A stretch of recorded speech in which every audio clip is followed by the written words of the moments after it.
Cześć, witam Was w kolejnym odcinku rowerowych porad. W dzisiejszych czasach w zasadzie nie ruszamy się z domu bez telefonu komórkowego. Tak samo jak idziemy na rower. Bierzemy ze sobą telefon, żeby korzystać z niego jako nawigacji, słuchać muzyki, porobić zdjęcia, porozmawiać gdzieś po drodze, czy używać go jako awaryjnego takiego kontaktu, żeby w razie czego wezwać pomoc. No i jak dobrze wszyscy wiemy, baterie w nowych smartfonach jeden dzień trzymają, czasem 2 dni, ale jeżeli zaczynamy z niego jakoś intensywniej korzystać, chociażby właśnie jako nawigacji, to bateria znika w zastraszającym tempie. I w dzisiejszym odcinku opowiem Wam o tym, jakie są sposoby, żeby w wygodny, łatwy, fajny sposób ładować baterię w telefonie komórkowym podczas wyjazdu rowerowego, czy chociażby krótkich przejażdżek. I pierwszym, najpopularniejszym, znanym chyba każdemu jest powerbank, czyli taka przenośna bateria z wyjściem z gniazdem USB, dzięki któremu możemy sobie podłączyć telefon, nawigację, wszelkiego rodzaju urządzenia, które możemy ładować przez USB. I tego typu powerbanki są bardzo wygodne z tego względu, że są uniwersalne. Akurat ten, który mam tutaj, może nie mieści się jakoś wygodnie do kieszeni, ale są takie płaskie, małe, starczające na naładowanie mniej więcej raz takiej baterii w telefonie i śmiało mieszczą się do kieszeni. Możemy zabrać je ze sobą gdzieś chodząc po mieście. Takie większe powerbanki możemy wrzucić do sakwy rowerowej, do plecaka, idąc gdzieś w góry chociażby, czy na przykład chowając do takiej saszetki w rowerze, wypuszczamy sobie kabelek, telefon gdzieś tutaj na górę i możemy sobie śmiało jechać, ładując telefon. Także tego typu rozwiązania są bardzo uniwersalne. Tutaj też przestrzegłbym osoby, które wierzą w bajki, w różne mity, w różne obietnice sprzedających. Przestrzegłbym je przed kupowaniem powerbanków w internecie stylu do 20 000 mAh za jedyne 30 zł. Bo kupując takie akumulatory, możecie się liczyć z tym, że to faktycznie będzie do 20 000 mAh. I cena będzie bardzo atrakcyjna, ale później robiąc jakieś testy takiego urządzenia, nagle się okaże, że to nie jest 20 000, tylko 2000 na przykład przy pomyślnym wietrze. W internecie jest całe mnóstwo testów tego typu powerbanków, gdzie okazuje się na końcu, że są bardzo mało pojemne, także przed tym bym bardzo przestrzegał. I drugim, również bardzo popularnym, znanym myślę, że każdemu miłośnikowi turystyki sposobem jest dynamo rowerowe. Najczęściej montowane w przedniej piaście i jest to, jeżeli chodzi o rowery trekkingowe, jest to już standard tak naprawdę. Te dynama cierne, które ocierały nam o oponę, wyszły już praktycznie z użycia. Może gdzieś w najtańszych rowerach je znajdziemy. W każdym razie takie dynamo, które jest schowane w przedniej piaście, jest o wiele bardziej wydajne i wbrew temu, co mówi wiele osób, nie stawiają wcale jakiegoś dużego oporu. To nie jest tak, że jadąc na rowerze z takim dynamem nagle czujemy jakieś wielkie opory. Prąd, który dostarcza takie dynamo, nie jest wcale jakiś wybitnie duży, o czym za chwilkę jeszcze opowiem. W każdym razie śmiało takie dynamo właśnie w przednim kole bym polecał i możemy sobie tutaj ładować telefon czy inne urządzenia na 2 sposoby. Pierwszym sposobem będzie podłączenie zewnętrznej ładowarki do takiego dynama.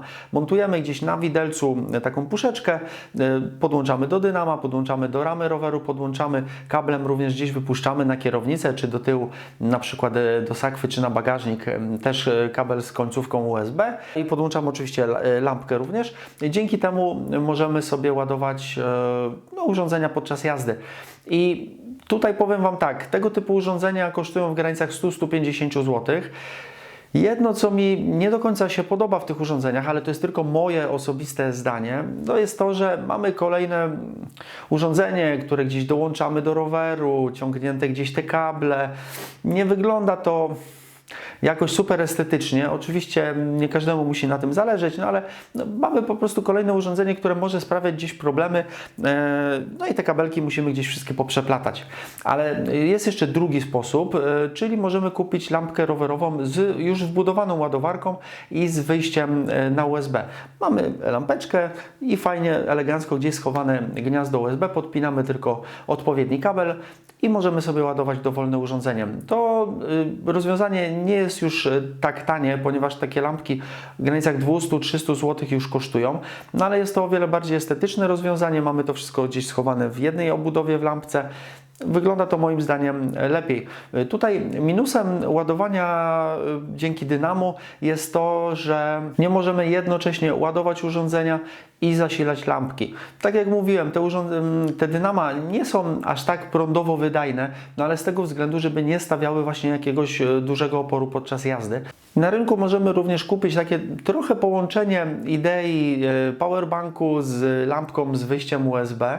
Są to lampki z wbudowanym powerbankiem, z wbudowaną baterią i właśnie wyjściem USB. Mamy taką lampkę już dosyć dużą, z solidnym akumulatorem, gniazdko do podłączenia różnych urządzeń, no i możemy sobie jednocześnie świecić i jednocześnie ładować urządzenie, będą one zużywały po prostu szybciej akumulator.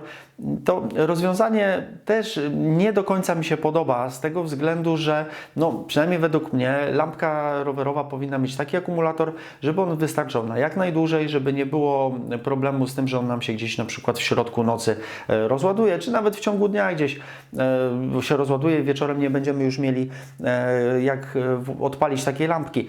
Także ja bym jednak był za tym, żeby kupić sobie osobny powerbank do ładowania urządzeń elektronicznych. Lampka niech ma swoją ładowarkę i ewentualnie, jeżeli takie rozwiązanie by wchodziło w grę, czyli lampka z wbudowanym tym powerbankiem, to jako urządzenie awaryjne. Kolejny sposób również znajduje swoich zwolenników wśród miłośników magii, czarów, januszowego marketingu.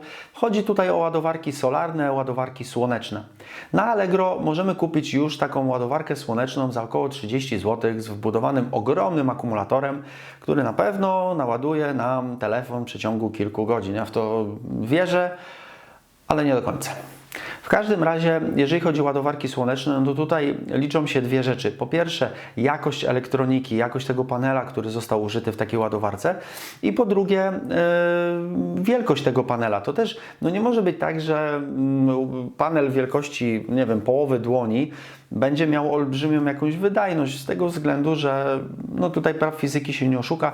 Jeszcze nie wynaleziono takich ultrawydajnych paneli słonecznych, żeby taki malutki panelik zasilał nam bardzo szybko nasze urządzenia i nie wiem, czy w ogóle coś takiego kiedykolwiek będzie wymyślone. Oby było. W każdym razie porządne urządzenia, no to jest wydatek rzędu kilkuset złotych do nawet 2000 złotych. Można znaleźć takie ładowarki, no ale one już mają naprawdę spore, rozkładane takie panele solarne. Jak to działa? Czy to do końca działa? Tutaj nie chciałbym się wypowiadać. Z tego, co czytałem, to no, trzeba brać pod uwagę fakt, że taka ładowarka najlepiej działa przy pełnej ekspozycji na promienie słoneczne, czyli bezchmurne niebo, słońce gdzieś wysoko, świeci bardzo mocno. A sami dobrze wiemy, jak bywa z pogodą. To jest jedna sprawa. Druga sprawa, takie naprawdę mocne słońce jest dosłownie przez kilka godzin dziennie. Także jest to rzecz warta rozważenia, ale też nie liczyłbym na to, że kupicie sobie taki panel słoneczny za nawet kilkaset złotych, no i on będzie Wam ładował telefon przez na przykład cały dzień, zwłaszcza przy jakiejś pochmurnej pogodzie. Tutaj no, przydałoby się, jakbyście w komentarzach napisali, jeżeli ktoś używa takiego panela jakiegoś porządnego, nie tych badziewi za kilkanaście czy kilkadziesiąt złotych, tylko jakiegoś porządnego panela. Niech da znać, jak mu się korzysta, jaka jest wydajność takich urządzeń. I ostatni sposób, jaki dla Was przygotowałem, jest to naprawdę bardzo awaryjne rozwiązanie. Tak naprawdę traktowałbym je jako sposób do ładowania telefonu dopiero w momencie, kiedy nam będzie już prawie że bateria padać i będziemy potrzebowali jeszcze gdzieś awaryjnie zadzwonić. Są to ładowarki na korbkę.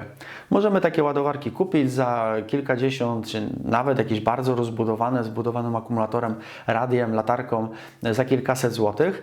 Działa to oczywiście tak samo jak dynamo, czyli kręcąc, przekazując naszą energię mechaniczną, ładujemy telefon, czy ładujemy najpierw wbudowaną baterię. I tego typu rozwiązanie, tak jak mówiłem, jest bardzo awaryjne, ponieważ no, ja sobie nie wyobrażam, żeby siedzieć teraz gdzieś wieczorem, człowiek zmęczony po jeździe i siedzi i pół godziny czy godzinę kręci tą korbką. No, ręka nam niestety bardzo szybko odpadnie, tak jak w dynamie. Nie musimy się o to martwić, kręci się koło, kręci się dynamo.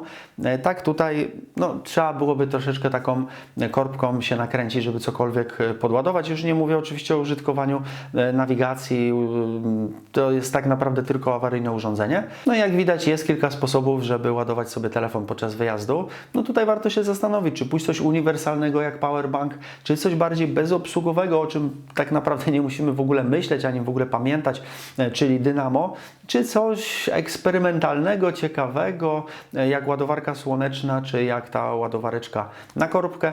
Jest kilka możliwości. Dajcie znać w komentarzach, jak Wy sobie radzicie z ładowaniem telefonów podczas wyjazdów rowerowych. Jeżeli ten odcinek Wam się podobał, to wiadomo, łapka w górę, subskrybujcie kanał, a ja tymczasem dziękuję Wam za oglądanie. Trzymajcie się, hej!